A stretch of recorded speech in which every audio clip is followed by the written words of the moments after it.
Sweet, and we are live. So hello everyone and welcome to another episode of Jay's Big Chat with me, your host Jermaine AKA Jay. And joining me on this big topic, which is drug awareness, we have the Scotsman, we've got Dean, and we've got Phill. They're here to help me dive into the massive topic, the controversial topic, that is drugs and drugs awareness. Welcome guys, and thank you for joining me. Nice to see you, man. Nice to be on as well. I'm looking forward to it. Like I said previously, looking forward to seeing what's the contrast and opinions between how we perceive drugs here in the UK and likewise with our man over in America as well, and seeing what are the similarities, what are the stark differences. I think it's definitely going to be a really good conversation. And I guess you guys can just let the viewers know a little bit about you before we dive into the context of the actual topic. So yeah, anyone just kick us off? Yeah. I'm Phill. I'm the American. I model, do personal training, online training. I've competed in bodybuilding, played college basketball. I've done it all. I think I'm a jack of all trades. So nice. I'm going to give my side of drugs and what I think I'm. Nice. Yeah, right. Well, I'm Grow with the Scotsman on Instagram. I've got a long history. I'm in my 40s now, and I've got a long history with drugs. Started taking them when I was 16. I've been growing weed for 25 years, or cannabis, whatever you like to call it. So I'm quite entrenched in the drug scene, not for like a medicinal purpose, but also recreational use. I've been a big recreational user my entire life. I also studied yoga for 20 years. I've been to prison for for smuggling cannabis. I've been, let's say, growing it for such a long time. Like I'm fully invested in it. As not just as a smoking tool, but as a lifestyle choice. I fully believe that you should be, if you're not smoking it, wearing it, or rubbing it in, then there's something wrong with you. And but so many uses, you should be wearing it at the very least. But yeah, I'm interested. I've definitely got questions. I've definitely got some questions for you on that one, based on some questions that came in earlier about this topic, so we'll definitely hit that one up. But yeah, thank you very much for that one. And last but not least, my name's Dean. I'm an exercise physiologist working with professional athletes and sub-elite athletes. I'm a recreational drug user, and I'm also the son of a man who died of a heroin overdose when I was the only one in the house when I was 4-year-old. So for a very strong opinion. I believe my opinion has changed a lot as I've matured into an adult. And now as I'm in my 30s, I feel like I've got a very strong opinion in regards to drug legality, legalization, and probably better approaches in which what we could have in terms of educating people on drug use and maybe addressing the stigma, the needle stigma and the opiate stigma, and the sort of underlying issues that I feel a lot of people that are potential addicts have, and the issues that people potentially don't have as recreational users as well.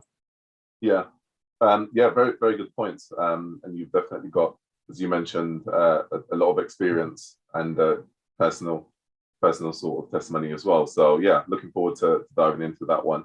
So I'm just going to kick us off with I guess the big question, or the overall umbrella question. Like, when people mention the word drugs, from your experiences, what does that bring to mind normally when people mention, you're using drugs, or just the word drugs? Like, what comes to mind? A lot of good memories, as well as there is some bad ones in there as well, but definitely a lot of good memories are, and everything across the board, from caffeine to coffee to alcohol to more illicit substances. I think the word drugs is thrown about almost as a term that could put people into a bracket like they're almost worth less socially, but we often brush over alcohol or liquor, whatever you want to call it as. It's the one that seems to have caused me the most grief in my life, yet it's the one that's the most loosely regulated. Yeah, that's a very, very good point, because just mentioning the alcohol usage, as you said, it's easily accessible. It is quite reasonably priced. But yeah, it's not. If you say that you're going down the shops to get a bottle of whatever it is, you don't get frowned upon. But I guess if you had to mention any other sort of I guess, what people call as drugs, you then get looked at, as you said, differently. If you're going to score a gram of ketamine or what have you, that you're going to get a hell of a lot of funny looks. But man, the spiritual enlightenment a gram of ketamine would give you versus a bottle of vodka is the opposite ends of the scale here. Or at least in my experience, I don't know about any of you guys, but the Scotsman's smiling there. But I think it's a common experience for people that come back for surgery as well, as the ketamine gives you this spiritual awakening. You've went in to get your labrum operated on or something, and boom, you're getting guided through the realms of world of ketamine. Yeah, think of drugs. Ketamine's a bit on the harder core side for like psychedelics, so it's more like really big time, man, and really fractal. So like you can dissolve inside yourself quite easily with ketamine. Bit much there, I suppose. But I like it as well. I mean, it's if we're talking about and I guess, you know, Phill, being on the other side of where we are here in the UK and being in the US, I guess we can touch on the differences as well. But yeah, I guess what's your, if someone had to mention the word drugs, or, you know, say they're doing drugs or whatever it is, or just mention the word, like what tends to come to mind? I think when I think of drugs, I think of someone trying to escape from the reality. But I think it depends on like the usage of it, because like you said, like alcohol, caffeine, those are all different escapes of your reality, or something extra. 100%. But I also think there's another side to drugs, but like this the stigma on drugs, that's what I think of. But I think there is like there's a way of using drugs to, like you said, have a spiritual awakening, to like find a deeper like calling in yourself. So I think it's just, again, for me, it's the intent of how you use it. But I think most people, stigma of drugs are like it is from your reality. Yeah, see, I think as well as like, using drugs as a catch-all term for everything's a bit like a bit deceiving, really. So I in term can really more term drugs as pharmaceutical medicines, and then as most other things, like what I tend to use mostly are psychedelics and cannabis, and I'd say they were more mainly plant-based medicines, and I would prefer to use those terms when talking about like the difference between psychedelics and psychoactive drugs, really, and then pharmaceutical drugs, and I suppose most drugs are psychoactive in that they change your consciousness levels a certain way. So even cocaine and heroin are psychoactive to a certain extent, but if you were to try and sort of equate the two, I prefer. And it's not because of the stigma. I suppose it is a bit about stigma. I've lived for like 40 years being lied to about the truth about cannabis and how it benefits you, and how it would wreck my life and was going to kill me, kill my family, kill any ambition I had. Yeah. And when I found out that I was about 12 years old, that was a lie, it completely changed my opinion as to what the attitude to all drugs were, because I was told that this was a drug and that was bad for me, it was going to kill me. And then also, though, the crack and heroin and all of these right at the top end of the scale were also on the same level of evil when I was growing up. And it was like distinguishing the two was quite hard. And once I found out that they were lying about this, I thought, well, they're probably lying about everything else as well. And so I just went hell for leather then, like, into exploring like drug culture, especially from the rave element scene. I was doing ecstasy, like crazy amounts of ecstasy when I was 16 years old. And that was because I basically, as a rebellion to my dad telling me like I shouldn't be doing it, I was like, well, let's see about that. We'll go out and we'll find out for myself. And for that point on, I've been willing to explore it to any level, really. Are you the only one in your family who thinks like that? And no. Like you mentioned your dad, was he the opposite? My dad was a regimental man. He was in the RAF. He's a prison officer now. When I went to prison 2001 for smuggling, they came to visit. My mum and dad came to visit, and my dad had been made redundant from his job as a computer. And he just told me, got a new job. And I was like, well, what's that? And my mum was like, well, I didn't really want to tell you, son. I was going, oh, he spit it out. well, your dad's just got a job as a prison officer. And I was just like, well, yeah, I thought it suits him. He's a prison officer all day long. He loves it. Everybody in jail deserves to be there. He's the complete, like, he's me and my brother are the, like, just complete antithesis of my dad. And so my brother's exactly the same as me. He's 3 years younger than me, sells cars for a living, very, very well accomplished bloody car salesman. He's just like me. We've got the gift of the gab. We'll talk. And so, yeah, it's like, yeah, well, I come back to your point. I do have a brother, and he's exactly the same as me. But my dad's completely just, it was basically a push against my old man bringing us up with just a pure iron fist. If you did disagreed with him, you got it. Yeah. And I spent a lot of the time, I suppose it might have been a bit of an escape, me going out raving and taking ecstasy and getting away from my old fella. Yeah. Okay. So let's look at the I guess drugs in the context in which normally get stereotyped. So we're using drugs outside of, we know that there's caffeine and so forth, that there are drugs. But let's talk about drugs in the sense that we know everyone refers to it as. And the question that came into me this week was, can you responsibly use drugs? 100%. Can you be responsive on drugs? 100%. Microdosing, to name one methodology, microdosing. You can operate a car on microdosing, you can operate a car on cannabis and stuff. And I believe there's studies, might be wrong coming out of Colorado, but there's definitely studies coming out of the States where they're doing side-by-side studies, and people who are intoxicated with cannabis driving a vehicle versus people who are not. And your reaction times, you tend to sit further behind cars and stuff when you're on cannabis. You tend to drive relatively slower, and things that would be known to make you a safer driver. So again, we call cannabis a drug, but again, the Scotsman, like he says, it was almost a medicine. But if we're going to call it a drug because it's a controlled substance in the UK, as you're now seeing, it potentially enhances your driving ability, probably within reason.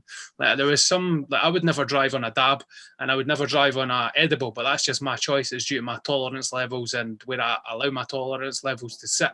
But I know other people that could probably drive quite comfortably on higher doses of cannabis as well. Yeah. I agree 100%. I think as long as you have control and you're aware of what you're doing, I think you're completely fine. And like, I think that, again, if you feel like you have an addiction to it or you aren't able to like stop yourself from doing it, I think that's when you have like the red flags start to show. But if you're able to take like that 30 days off without having to rely on it, I think it's still safe. Like to just it's about balance to me. It's about making sure you are able to do it. Like when you do it, you have control over it. And if you could not rely on it, I think you should still be able to do it. So that's like my And there's a big difference between habit and addiction. Now we need to distinguish those two. It's habit and addiction. I have a coffee habit. Do I have a coffee addiction? The question is, and the way that I'm going to play this is, I'll sit on the other side of the fence. The question is, if you have a habit, right, more times than none, it's hard to stop that habit becoming an addiction because it just becomes part of your nature. Now, I guess this is where everyone likes to use the word balance and tolerance and so forth. And how can you then almost guarantee, right, that everyone will be able to be tolerant or have that balance or that knowing where their limit is without pushing over the edge? If you were a functioning member, on you go, Jaggy. It's right. Well, no, see, your point there is about being able to do it with an addiction, right? And so in Switzerland, they actually have these heroin addiction clinics where people can go in the morning before they go to work. So it's quite not, it's legalized in Switzerland at the moment, right? Yeah. So you go to heroin addiction clinics in the morning, you get a medical dose of heroin injected, if you want, like intravenous, if you like, smoked, if you like. Then you go to work, you come back. On your way home from work, you can pop into the clinic again, have another dose. And these people that are using these clinics are doctors, lawyers, real high upstanding members of society who are fully functioning heroin addicts then what's happened is they've maybe found themselves in the brink of an addiction, gone to the doctor's put them onto these clinics, and now they're able to, and so they're not stigmatized, they're able to go and do their job every day. They get a medical dose of heroin, really clean, clinically provided, so it's not black market, there's no any shit in it, there's no battling with drug deals, you don't have to go to some seedy little blooming train spotting flat to get it. You go. And so I think with if society was to change its opinions and its attitude towards people who use these drugs, then the people who use them would be able to function correctly, be able to go to their jobs properly, and be able to be functioning members of society. But they're not allowed to. You cannot do these things, especially in the UK. If you tell anybody you're a cocaine or a crack addict and that you're at work and you want to get away at lunchtime to have a quick pipe, there's no fucking way you'll be allowed to do that. Excuse my French. But in Scotland, if you want to do it, and the same goes for Portugal at the moment. If you have these problems, you can go to your doctor, you can get help, you can carry on with your job. They're not allowed to sack you over this because you're, to be honest, in my opinion, again, it's a societal problem as opposed to a drug problem. Mm-hmm. If society was teaching, not just society, but the look of the government towards drugs as opposed to just society, because it's government who push yeah, yeah, and based on that, I think another question is, and I guess it will be different for Phill as well. The government will dictate what class a drug will go into, what's a legal substance, what's not a legal substance. And they do this with a bunch of professionals, pharmaceutical companies, and so forth. And then they go through this very long list of drugs, and they say yes to these, no to these, imprisonment for these, warning for these. Okay, so they go through all this stuff. So, what's your views? Because I've seen over the years, or the decades, I should say, that there've been a kind of a fluctuation all the time with the drugs and the classes and so forth. So I believe, if I'm not mistaken, to quote Dave Nutt, who was on the UK's Drug Advisory Board, I'm not entirely sure how it works in America, but in the UK, the Drug Advisory Board is half scientists and the other half is people like Diageo. For a man in America, Diageo is one of the leading alcohol manufacturers in the UK. So it poses me with the question, why are the alcohol industry involved in drug legislation? They were the people that moved cannabis from Class C into Class B in recent years. It makes you wonder, like, what purpose does something like Diageo have in the Drug Advisory Board, and where are their political ties? They also had the big push in the 90s. So when ecstasy was big in the 90s and raving kicked right off, there was a huge decline in people going to the pub and going out drinking. And the alcohol industry lobbied the government, who in turn in 1994 changed the criminal justice bill to involve raving outdoor. Like a gathering of more than 12 people outdoors could be considered an illegal rave and then shut down. And that was because the kids had stopped going out drinking and fighting and were going out dancing and loving each other and taking it. And there was a massive drop in not just but in teen drinking especially, which was a great thing. Yeah. To be honest with you, I would much rather kids were taking ecstasy than bloody alcohol at the end of the day, especially if it was regulated ecstasy and they could get their hands on nice clean stuff. Shout out to Chicago as well for the birth of house and disco music, provoking free thought since the early 60s and 70s, the evolution of funk and soul. And another reason why I feel like dance music's very oppressed is how it ties in with people's openness in terms of their sexuality and the drawing together of people from all different backgrounds. And it doesn't matter on the dance floor where you're from. You go to a dance event, it does not matter where you're from, does not matter what you look like, does not matter if you're a man in a wig. It's the only events that have sniffer dogs. But if you go see the Rolling Stones, who are the kings of taking drugs, you don't get any sniffer dogs. So why are we oppressing music that promotes free thinking and speaks about people's rights and speaks all the issues that seem to keep getting written out of the books and buried? There's something a lot deeper going on. Yeah, is it the same over there, Phill? Like, do you guys have class drugs? Do you have We have different class drugs. I'm not necessarily who determines that here, but I do know with cannabis, it was the same with theirs. Like a lot of it is politically backed by. I know for like cannabis, it originally became illegal over here because of the hemp, and use hemp for like growing like newspapers and all that stuff. So like I know that it's politically backed, and I can't really talk on like who does it or who doesn't. It's not really my realm. I don't really study it. You know what I mean? So, but I do think like a lot of it is politically based, and they're like, especially with like marijuana is a big thing. And it's just very interesting now, to me at least, like how once it was illegal, like there's been a lot of black drug dealers who they're all locked up, and now when that's legal, like locked up. Yeah, still locked up, but then now that it's legal, the majority of the cannabis like investors and owners are all white. So it's like it's funny how white billionaires. And I think it's becoming increasingly difficult for people and communities to start up their own weed shops, and then these entrepreneurs are coming in and they're setting up in these communities, yet the people who've been in the communities and spent their life in and out of jail still aren't allowed licenses because of previous stuff as well, and they've been stripped of their right to vote, and whether you think gun legislation should or shouldn't be hanged, they're stripped of rights like that. But the contrary is not true for these people who are crooks in suits. They're basically crooks in suits. Yeah, exactly. That's 100% how perfect. I mean, what I'd want to ask is, Scotsman, that you are, I guess, different to most. You've mentioned in the introduction that, of course, you've been to prison for smuggling, for usage, and so forth, and you're currently growing cannabis or weed, whatever you want to call it. Now, just you as a person, of course, you must come under quite a lot of scrutiny when it comes to sort of what you do in your lifestyle and so forth. Like, I'm just curious as to 25 years is a long time to be doing this. Well, I have some serious ADHD issues as well, right? So what comes with that is a lack of giving a shit about what anybody thinks. And so when people go out, they say this, well, you shouldn't be doing that. I kind of just like, screw you, mate.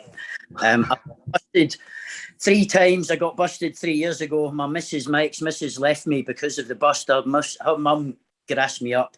So I had an argument with her mother because I called her a few names that I shouldn't really lady, and held a grudge for an awful long time, and then was and started the process of trying to talk my missus into leaving me over 2 years. Then eventually it boiled down to her reporting me to the police for growing. She knew that my ex would leave if I got busted. If the police actually came through the door, she knew that my missus would leave me. So she engineered a situation where the police came through the door and did bust me. And so this was 2 years ago? This was 2018 it was, yeah. May. Okay, right. I've spent the last 3 years trying to come back from that. And then again, because of that, I got real depressed, knowing that when I found out that it was her mum who'd grassed me up, it really, really hit me hard. Depressed me to hell, and I started using cocaine real bad, man. Like went down a hole for a good 18 months, and I had to use big dose psychedelics to get me out of that hole. Like I still am. I'm fully addicted to cocaine now. I can't be near it. If I start taking that, I'm fucking on my way. I'm sniffing my entire crop, and so. That was because, like what Phill was saying earlier about that escape, I really did use it then and for me it was like a slow motion suicide. I was literally trying to kill myself over that 18 months until the point I ate a box of paracetamol and was like, right, you really need to sort this out. So then I started developing my own microdosing. I developed a microdose capsule that was seven medical mushrooms plus psilocybin plus a bit of CBD. I've did tons and tons of research into trying not to kill myself, and I found these capsules that I made, started taking them, and there's a complete turnaround. Like if you look at me today, you wouldn't know what had happened to me just 3 years ago, and the full spiral that I was in at that point was a complete downward spiral. It was the only place it was going to go was to me actually killing myself, and that was because I grow cannabis, and my ex-missus, her mum was able to use that against me, and the police came through my door. I nearly went to prison. It was like, and all of that because the embarrassment of the police through my door was what upset my ex-missus, and she took off and then took off with the kids. So it was like, and that really, really wrecked my head. What happened? What was the situation with the police? How was that handled? Not well, man. Not right. See, my advice right now is to anybody, if you ever get busted for doing this, keep your mouth shut. Don't even give your name.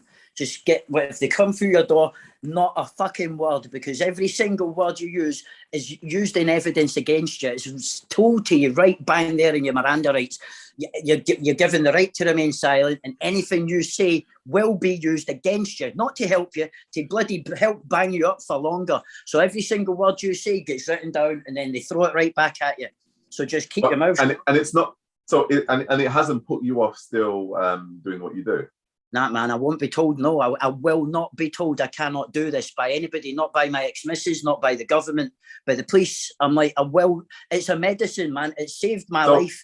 Yeah. So I'm quite intrigued. That's a heavy point for me. And the other. So you guys, Phill and Dean. What's your take on the Scotsman? Because he is the true representation of. This is only one of many stories. That's why I'd suggested as such a good guest, because like there's a guy me and the Scotsman both know, Marrakesh Express. He goes under on Instagram. He's stage 4 brain cancer. He's had a piece of his brain cut out and stuff, and he's almost in remission purely through cannabis oils and tinctures. But he's having to operate illegally. And he's also been a caregiver to other cancer patients. I also know several other people that have got clean bloods now, some as a result with conventional therapies as well as cannabinoids, and some just solely with cannabinoids. Marrakesh Express, he got his brain tumour operated on, and he's now using solely cannabinoids. I know we're focusing a lot on cannabis, but if we're going to talk about drugs and illicit substances, we'll start with some that are slightly less harmful and could progress into stuff like heroin, cocaine. But you see people like Marrakesh Express is back walking again. He lost the ability to speak, read and write, and he's now back doing all these tasks, but he's not had any chemotherapy, no radiotherapy in his bones and his bloodstream. Yeah, he's a criminal by default. He's a criminal allegedly, yet somehow this man treating his brain tumour should be deserved to be put in jail, if I were to speak to some people. It's exactly. I've been doing this for 25 years, and I've been doing the same thing as providing people who are dying, sickly dying, and I've been give them free medicine for a long time. Yeah, I'm deemed a criminal. And so that's why I do it. It's not really just for my own benefit. It's not just for me to say, oh, you know what, fuck you, I'll do what I want. It's because it is the most legitimate medicine I've ever come across. I've got arthritis in my hips, and I was addicted to codeine through the doctor. I was on codeine for 12 years, couldn't come off it, had a hip operation, still couldn't come off my codeine, and I went back to my doctor. My doctor said, like, look, the best you've got to look forward to is sort of pain management, and then when you get into your 60s, we'll be able to give you hip operations. I was like, nah, screw that. I went back to my doctor, and I had already been growing cannabis a long time. I told my doctor, look, I've been looking at cannabis as a medicine, and she was this was only 2017, and she was like, that we can't have that conversation, it's illegal. I can't talk to you about it. And I was like, well, I'm going to grow it anyway. And that conversation I had with her went on my medical record, and it was that saved me from going to prison in 2019 when I actually got sentenced. Okay, right, yeah. I went back, got my medical records from my doctor, and this one conversation is what saved me from a prison sentence. It got suspended, but it saved me actually going away and doing time. And that was and I only had 8 plants at that point, right? And the police lied, came through my door, said I had 47 plants. I had the chilies and peppers and peas in my garden that were going out in the garden, and it was getting even ready to go in the back garden. Had all my chilies and peppers under there. They took everything that was up in my loft with my plants and classed it as a cannabis plant. Then when I went to plead guilty, on a basis of, and I got my barrister, went to the Crown Prosecutor with a letter saying I'll plead guilty on the basis of that you sentenced me on the 8 plants, not the 47 that they were lying about in court.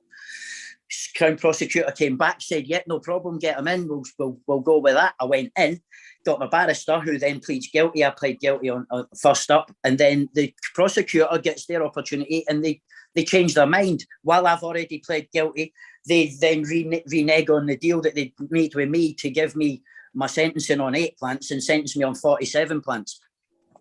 Needless to say, fucking kick off. What's the sentencing on 7 plants? It's not the wrist right now, isn't it?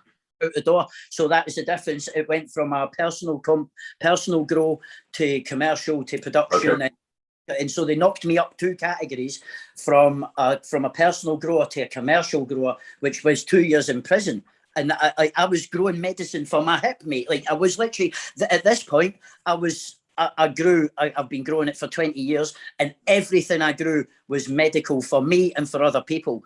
And they did me. And when they sentenced me, they actually, because I'd got a chance to come away and come back with a medical diagnosis, they then sentenced me for growing medical cannabis. How the hell did they do that?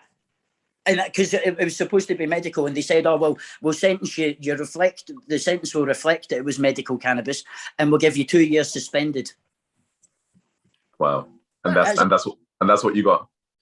Yeah, I got suspended, and that finished last January, so I'm completely off the books now again. I grew all the way through it, like all the way through. I got sentenced. I was growing weed in other people's houses.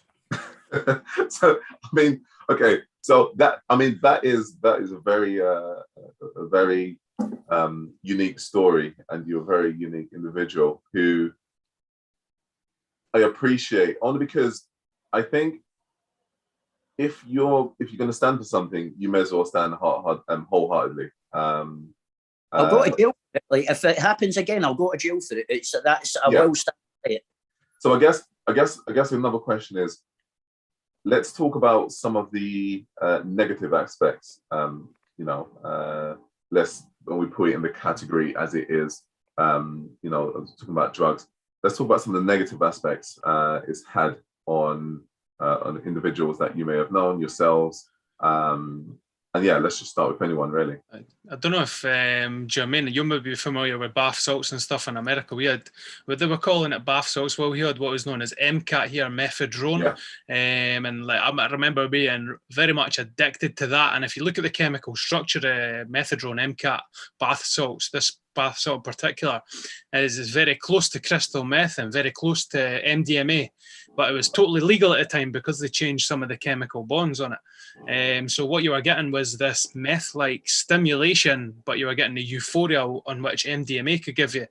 I remember that early 20s of my life, very gaunt time. I was in a job I never liked. I'd met some actually really good friends, people I'm still friends with just now.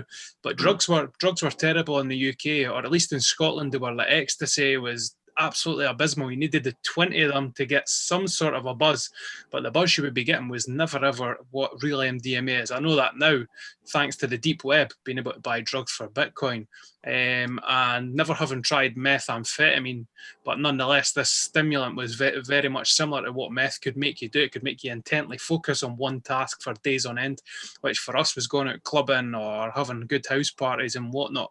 But I can always remember the buzz for a Friday, and then I remember staying up Friday through to Sunday, going home Sunday into Monday, 2 a.m, getting up 5 hours later, having to drive vehicles and stuff for the job I hated at the time. And it was a drug that was legal. So you could go into a sex shop or a head shop or whatever. You could buy this stuff in abundance, like you could go buy beer. Yeah. But because of the legal loophole it fell in, you were almost caught in this scenario where you thought, well, legal means safe. I can buy alcohol, legal, safe. These other drugs, I'm going to admit and say, they're not safe because they're not governed. But this one that was falling in the legal loophole ended up costing several of my friends their lives and stuff like that as well. MCAT wasn't safe either, even though it was legal. No. It was a complete nightmare, man. I never used it personally, but it's because I was touted it as an ecstasy, like this is an ecstasy. What do you call it? Replica. I was like, why would I want something that's synthesized in ecstasy when I've got fucking ecstasy? So I was, I didn't bother with it. I still was like, still quite big into raving and going out. And so I used proper ecstasy, but I was getting it imported from Holland. So it was, I had different contact. Yeah. I was really, for myself, I think like, so you guys are talking about ecstasy and all this and like Molly and stuff. I think there should be I don't want to say balance, but like, I think there should be like a age limit on when you should be able to do it. Cause like my brother, like I've done Molly twice. Like I do know, like every time you do it, you get a super high from, I'm not sure if it's dopamine or oxytocin. Serotonin. Serotonin. And the next day you come down, and so you're a little bit depressed because you're depleted from that. And so like for me, when I did it, I was aware of that would happen. And so like, I made sure like, okay, it was like 4 months in between the two times I did it. But my brother, he was probably like 18, 19 when he got involved in that. And he would do it every night, but like he would come down super hard, be depressed, and then do it again the next day. Like, and then come down and get depressed. And like eventually, like you look for, like he started looking for, it's not even that he was looking for other things. When he died, there was fentanyl in I'm not sure what he took, but it wasn't supposed to be, he wasn't taking fentanyl. That's like a big thing in America right now, is there's a lot of... It's a big thing going on, and it seems to be, you're getting even like your Xanax bars and that are now laced with fentanyl. Everything under the sun's laced with fentanyl. Even cocaine. So I lived in Denver for a few months, and last week there was 4 cases of people dying from fentanyl-induced or like mixed cocaine. Right. Yeah. So like, am I right in thinking fentanyl is like a heavy-duty tranquilizer, almost like ketamine, but you would use it for like giraffes and elephants and seriously large animals to sedate them for operations and stuff? It's an opiate, like a heroin. Who have cancer. One of my girlfriend's boyfriend's son testicular cancer, and he was on fentanyl, morphine, and something else, all while on his all his treatments. Like they use it on humans too, but it's just such a small dose that could kill you. Yeah. So it's a fine line, because like, again, I'm for it. I'm for drugs when you're using it for your spiritual enlightenment or trying to figure out who you are as a person.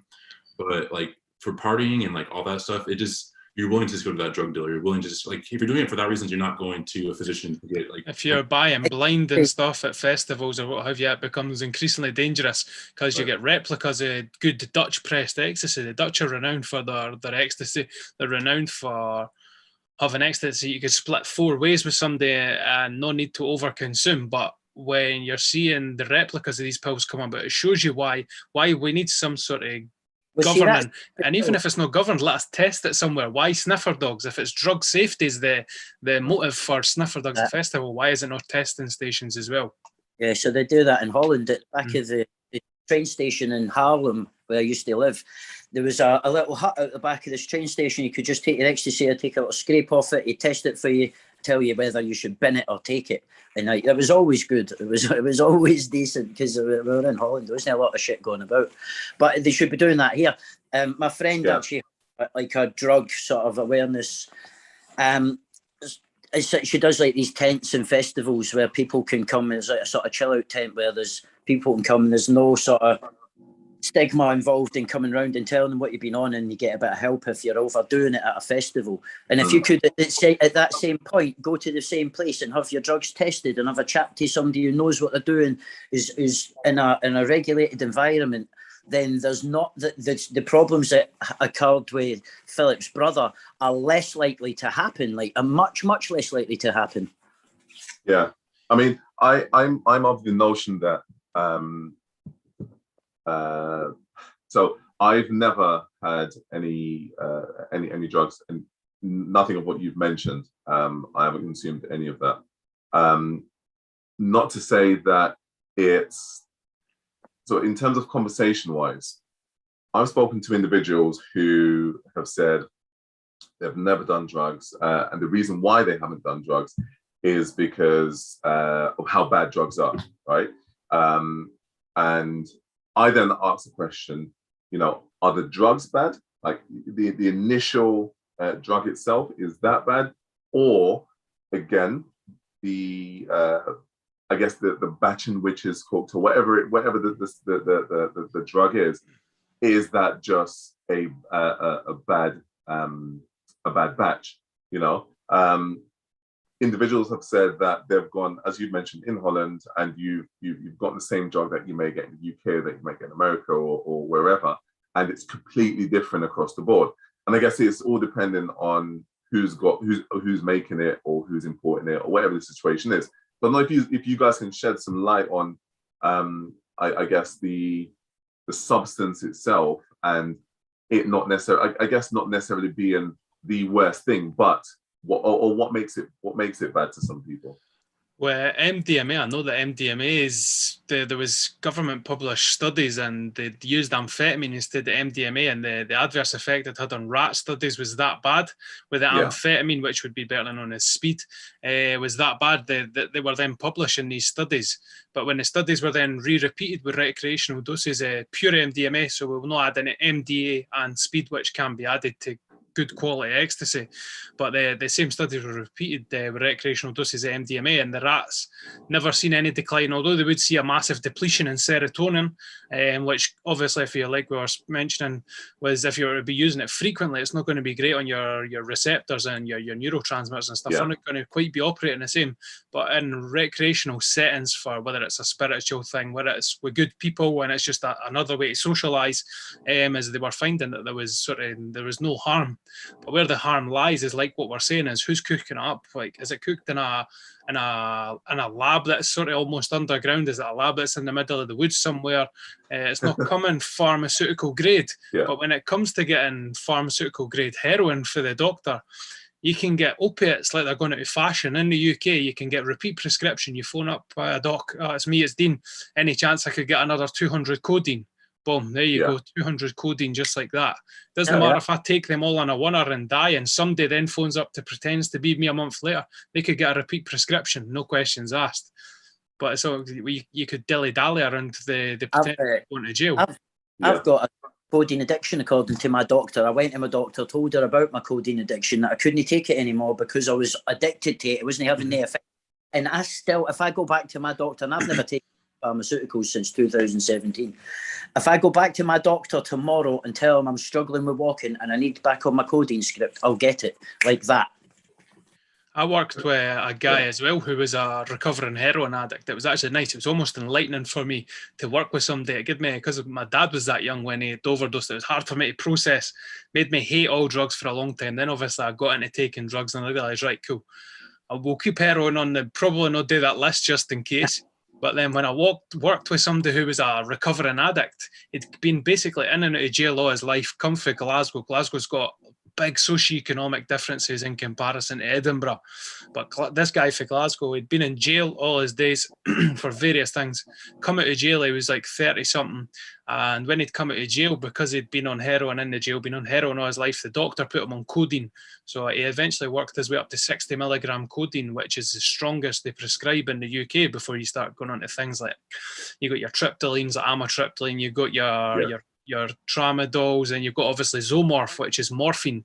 So his doctor then put him back on morphine, even though he was a recovering heroin addict who tried to kill himself with heroin. They put him back on morphine. Then one day that guy ran out of his morphine, couldn't get to the next town because he never had a car to get his script, which was basically pharmaceutical grade heroin that the National Health Service had put him back on. So he then went AWOL. He had borrowed 20 quid off me, which 20 pounds is basically a score bag. That's a hit or two hits for a addict. And that was the last time I ever seen that guy again. That was his first job ever. He was working weekends, working evenings, working all the hours under the sun. And he had disco foam and that, so he was inevitably he was high at work a lot of the time, but got the job done, and it was pharmaceuticals he was taking. But the health service somehow managed to peg him all the way back for a recovering addict to taking codeine, to taking morphine, to then having to go back to street heroin because his bones are aching, he's ran out of his prescription drugs. And Lord only knows now, I don't know where that guy is. It's what the NHS says though, mate. NHS are the biggest drug dealers on the planet, and they will at all costs get you on opiates or antidepressants. Doesn't matter what it is, they'll get you hooked on any form of opiate or antidepressant or antipsychotics.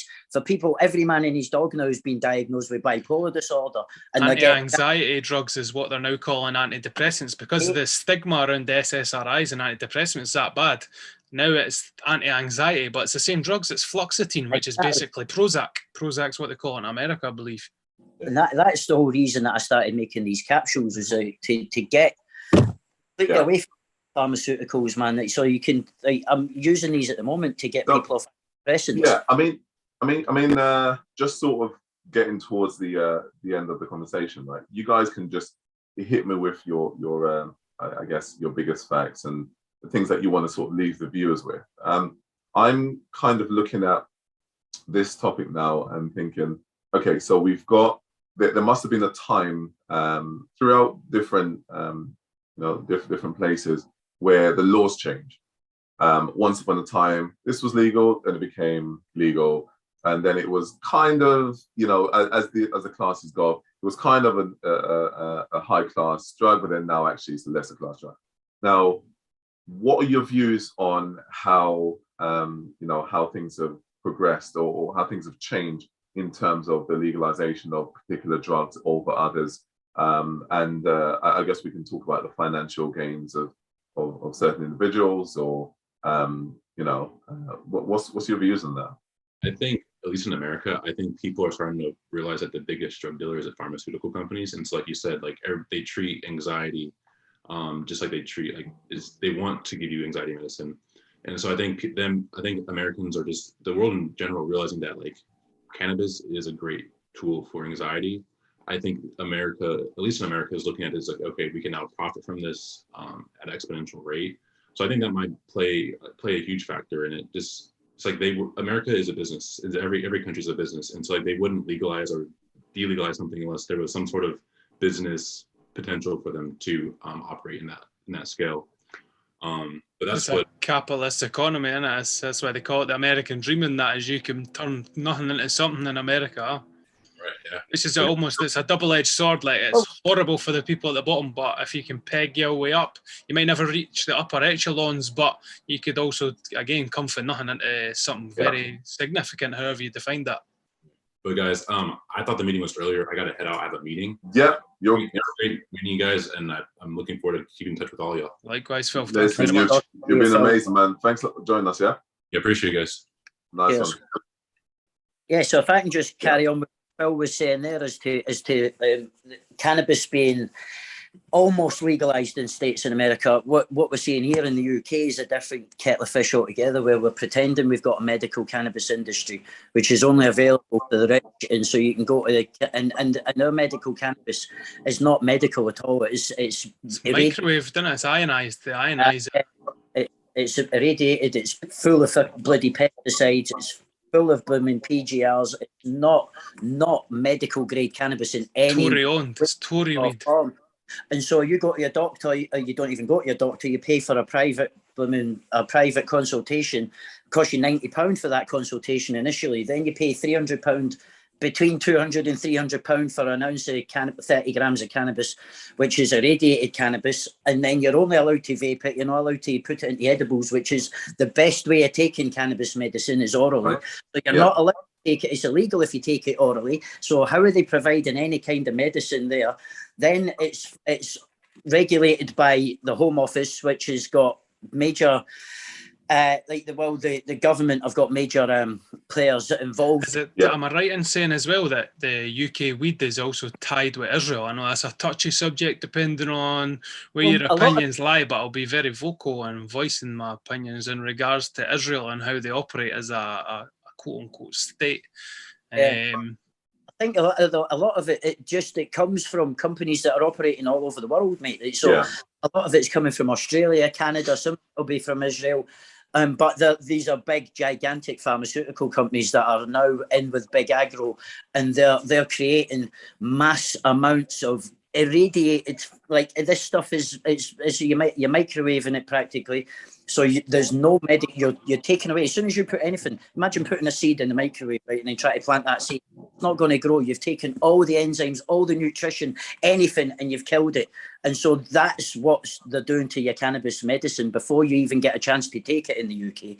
So it's not medical. Then what it does then is it forces people who are not getting any benefit to go back to the pharmaceuticals. Yeah. So they think, oh, this shit's not helping. I might as well start taking these doctor pills again and see what helps. And it's just back to square one. Relying on the government.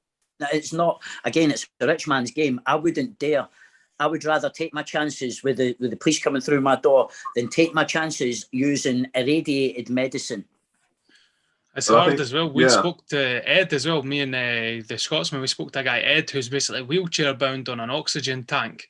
He has COPD, and he went over his medical cannabis and how it affects him and stuff.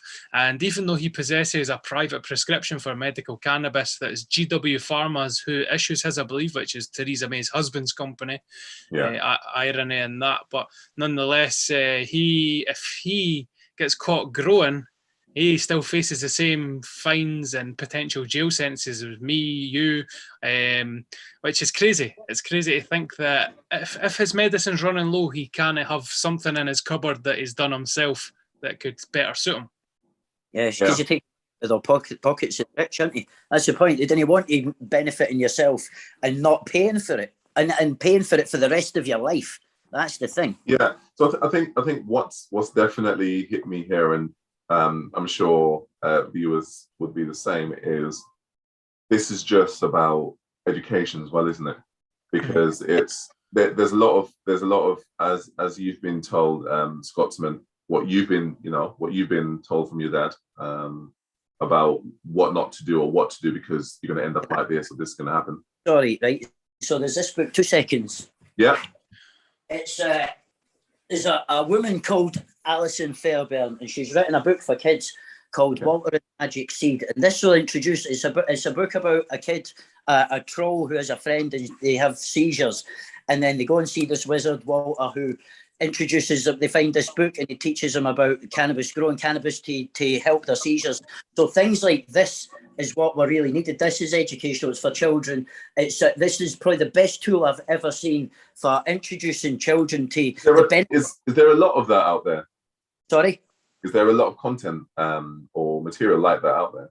Not a thing. So this is all there is. And so like I would advise anybody who wants to teach their children about cannabis medicine to go. Walter is Walter and the Magic Seed on Instagram. You just find her on Instagram. You can buy the book straight from her. And I swear down, it's the best educational tool for young children to introduce them and get them away from the stigma of the cannabis plant as a prohibition tool instead of a medicine tool. I was talking to somebody earlier as well. They were in talks with a company in Silicon Valley, and it was just a simple questionnaire they filled out. They're epileptic. They filled out a simple questionnaire, and they basically, I believe it was almost like personality traits or maybe things that could trigger their epilepsy, how their emotional stability was when they could feel a seizure coming on and stuff. This Silicon Valley company sent them back the right terpene profile to use. So it was like Skittles and OG Kush, which is 2 strains of weed. And this guy now, all he uses is these 2 tinctures. One brings him up, one brings him down. And the 2 together find this equilibrium for him, and he's seizure free. This is somebody who fractured their skull through seizures and had to have their skull operated on. And due to some company in California, they're now pretty much seizure free, if not totally seizure free, because what they've done was find the terpenes, which is the flavonoid profiles. Like if you suck a lemon, that's limonene, which you can also find in cannabis plants. Turns out these terpenes make cannabinoids more bioavailable, and the more specific the terpene profile, the better suited it can be for various illnesses, neurodegenerative diseases and such. That blew my mind earlier. That's the one big takeaway for today, and it's actually worked in perfectly with this, is that some company in Silicon Valley has just a ticky box questionnaire and they can tell you strains of cannabis that will suit you. Why is that not happening in the GW Pharma weed? Because they know what Ed's condition is, or the people with anxiety. So again, it's help. That's why it's not the plan is not to help you. What's your experience with drugs? Have you got any experiences with drugs, any positive or negative, even if it's not you using or anybody close to you, or like you'd mentioned people previously who only used on travel or what have you? Yes, it's interesting because I haven't got any personally, but individuals who I've spoken to along the years, it's always been the case of a secret. So whatever drugs they were on was always a secret. You know, they'll happily say, oh yeah, they went out drinking, and they'll name every drink that they had. You know, they'll post every drink that they had, and that won't be an issue. But secretly they would say, oh, by the way, they had this, they had that. And for them, it wasn't a big deal. I personally didn't see them as any less. I didn't see anything different in their personalities and so forth. The thing that I find or I found interesting is, as I said, it depends on who they got their drugs from. Right. They can get the same type of drugs that they always got, or from a different dealer, from a different person, whatever the situation is, and they'll always get a different feeling from it. So my thing was, you know, you never know when you're going to get a bad batch. You never know when you're going to get something that isn't what it claims to be. And that's the massive, for me, that was the massive kind of, you know, worry for them, that actually you think you're buying this, but in fact it's this. Right. And how does that potentially interact with something like alcohol or whatever as well? Yeah, for sure. Yeah, that's exactly why I grow my own weed. So I know for a fact what goes into it. What I'm not filling it full of PGRs. So in America, a lot of the weeds filled with PGRs, which are plant growth regulators, and some of them are carcinogenic. They'll give you cancer. Yeah. So, like the warehouse weed in the UK as well. You're seeing a lot of warehouse weed that's rock hard buds that comes in fancy little packets, but it's just basically growth hormone regulators and, like Scotsman saying, carcinogenic and horrible to smoke. Yeah, they are. That's the whole reason. So I know what's in my plants, what's in my cannabis. I grow it for personal use, and I do share it, but it's all for me. So that's how I goes into it, and I know what I'm smoking. I think what I want to do in the next couple of weeks is I want to get two other individuals who may be a little bit more left in regards to drugs, just to have a bit more of a contrast to see, you know, if you guys. It would be nice to hear people with conflicting opinions, especially if they've had negative drug experiences. Maybe even people with no experience would be good as well, just to hear. Because obviously we're very proactive in what we like. We're very vocal that we're not too keen on things like cocaine, and we're not going to say heroin's perfect. But again, I know people that can enjoy cocaine and they're running businesses far more successful than me. I think the problem that I've seen and individuals who I've spoken to have seen is just whatever the media shows us, isn't it? Really. So if the media or the movies, you know, we're talking about anything that's in front of our eyes. If it's being deemed as a negative thing, then we're just going to take it as negative. You know, it's just like anything at all. You know, it's just like a stereotypes, isn't it? You know, you used to see a particular type of person, and you'll be scared, and you run across the road. You'll see a particular type of person, and you'll feel more safe. Or there's all sorts of stuff along the lines that media have a massive influence in kind of saying, this is right, this is wrong, be scared of this, don't be scared of this. So I believe that's even more true as you go through back and look at like the cannabis propaganda that's been shared. It was always targeted at jazz musicians. Jazz musicians tended to be Latin American or Black Africans, and then they would it put that demographic under fire. And then you look at high society, it's riddled with drugs, but they don't speak out about it. But the ones that are more vocal are people like us. We're for the working class, maybe even lower end of the working class and what have you. And we're very vocal, and we put ourselves out there as, because we see no shame in it, and there's a lot of relatedness with the people we would associate with. Yeah, I think a lot of it for me also stems down to self-control. It also stems down to you know, the balance and your purpose of why you're doing a certain thing. And that goes for me across the board. If I have no need for caffeine or for coffee, I'm not just going to drink it because just for an impulse, because the impulse is telling you. Everyone's exactly. So I think what I'm trying to accomplish with this, I guess, drug awareness, and I think I'll turn it into maybe even 3 or 4 different talks, is we know that there are hundreds of thousands, millions of individuals on some form of drug that's meant to be illegal. And we know that people will react differently to those drugs, where some, like yourself, can micromanage, some can be going through terrible times and they can overdose, they can't manage the substance and so forth. What just sort of leaving last comments, what would you say to an individual or to individuals who who are experimenting with drugs or who are in a difficult place managing their consumption? I would say, one thing I would say, especially when it comes to drugs that are more intoxicating, like psychedelics can become very intoxicating. They can be done alone. I don't think there's any harm in doing them alone, but if it's something you're new to, and the same goes for any drug, is to have somebody there who's either not on drugs or has more experience than you, as like a trip sitter or what have you, because I've been, as I says, with the MCAT, and that's probably the closest I think I've been to losing my life was with the MCAT, and it was in bad company. It was one of the first times I'd ever stayed right up right through the night, probably massively underhydrated and whatnot, and it was a horrible substance to have been using. But as you fast forward to 2021, it's really easy to get a hold of things like marquee tests. Marquee tests is like what the Scotsman's talking about, where you could test your ecstasy, you can test your cocaine, and it'll show you binding agents and things that are actually in those products. For the sake of maybe £10-15, is your life worth £15 for the sake of a marquee testing kit? I would say so. If you're big enough to take the drugs, then I feel like you should be big enough to test them if you're dubious of them. I think we should always be dubious of what we're taking as well, unless it's like you say, homegrown weed, homegrown mushrooms.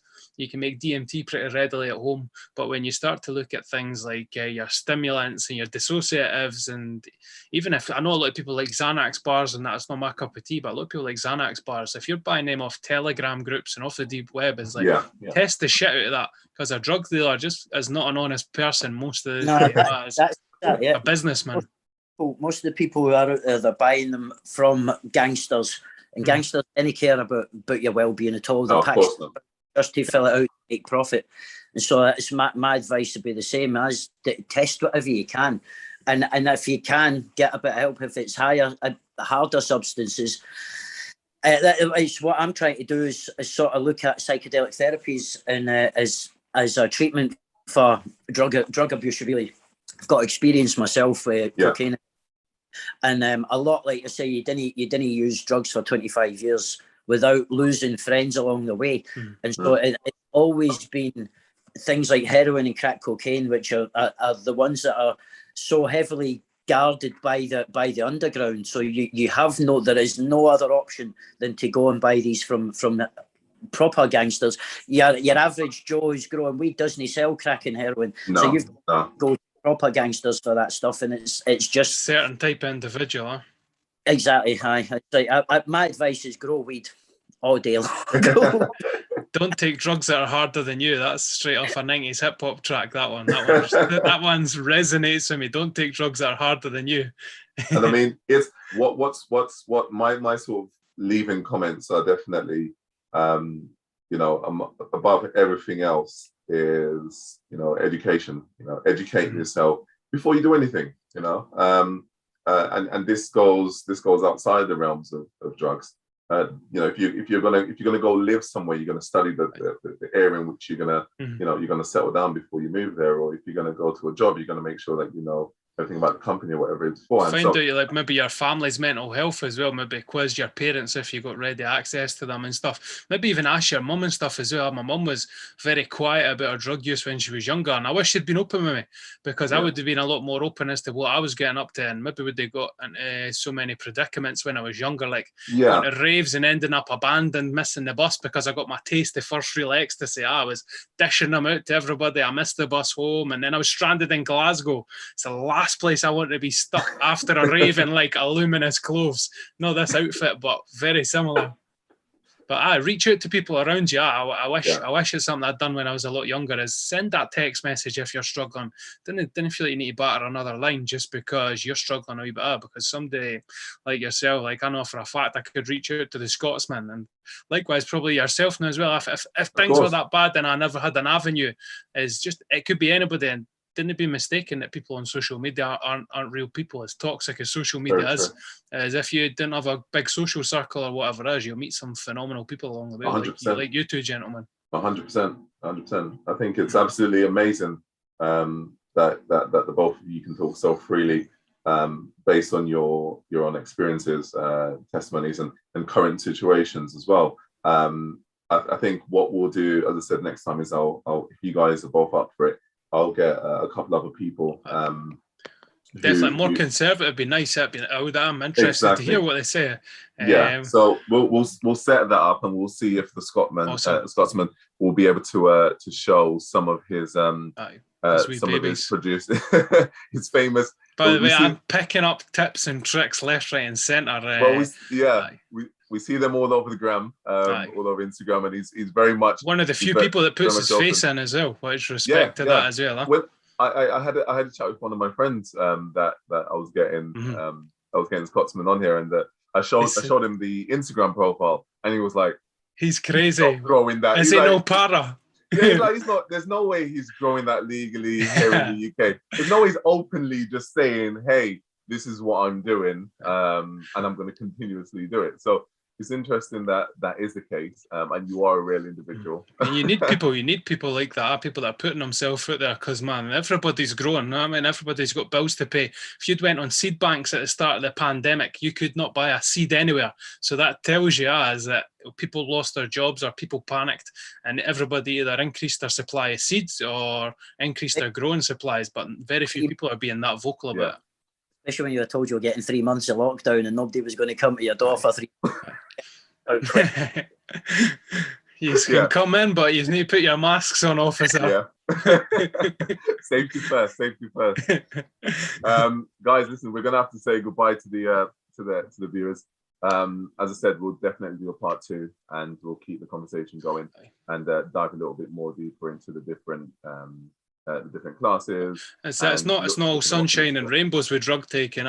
As somebody who openly takes cannabis and cultivates a bit of cannabis and that, it's not all sunshines and rainbows. You might have good days, bad days, but things like caffeine and stuff's a big agonist as well. As we need to talk about these things as a whole. What's going on in your personal and professional life and stuff like that. And I'm, like I say, very excited to hear people that are a wee bit more reserved and who could probably bring something that could probably challenge your opinions. Yeah. For sure, and I'm definitely as I was talking to you guys, I've definitely seen 2 already who are interested in coming on. Closet Tories, we got a couple of closet Tories. I'm joking. No, he just loves you. Which is nice. But yeah, we'll get them on. But yeah, for now, guys, thanks a lot. Awesome. Thank you very much.